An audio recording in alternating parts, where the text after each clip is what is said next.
Actually, kagigising ko lang. Gusto ko lang din magkwento ng mga random thoughts. Hindi ko nga alam kung anong topic eh.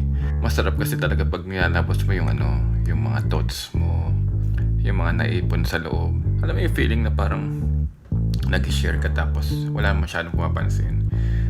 Actually, lately, ganun yung na-experience ko eh. Pero siguro part talaga siya ng process para maging strong siguro. Hindi ko alam eh. Kumbaga, try lang ng try hanggang sa ma-achieve ko ano man yung goals natin sa buhay. O, di ba? Magka-rhyme. Pero teka, ano ba talaga goals ko sa buhay? Basta isa sa alam ko, makagawa ng magandang kanta. Para kumita na ako, no? Actually, isa sa pangarap ko talaga is makasulat ng isang magandang kanta. Tapos, syempre, hit song. Ewan ko ba bakit gusto ko magkaroon ng ganun? Syempre, isa sa gusto ko, syempre, kumita na. Gusto ko masuportan yung sarili ko bilang artist. Gusto ko kumita ako sa larangan ng art, sa music ko, sa video, ayan. Gusto ko ganun.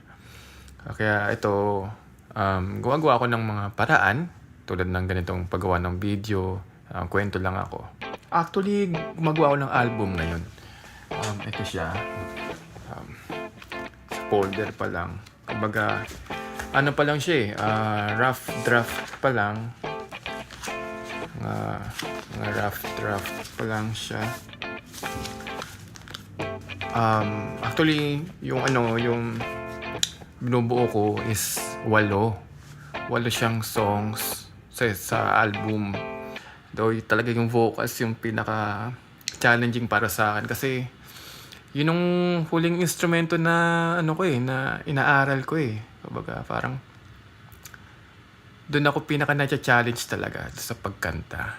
Kumbaga parang makakailang takes ako bago ma-perfect yung yung isang kanta. Kaya ayun. Pero siguro kailangan siyang pagdaanan para syempre gumaling ako as an artist.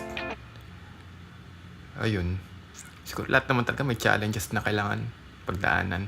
Hindi ko lang paano i-end yung video kasi parang hindi pa ako masyadong marunong gumawa ng ganitong video. So, hanggang dito na lang muna. Pero, syempre, along the way, kailangan natin i-improve yung video para, di ba, maganda yung flow nung storytelling.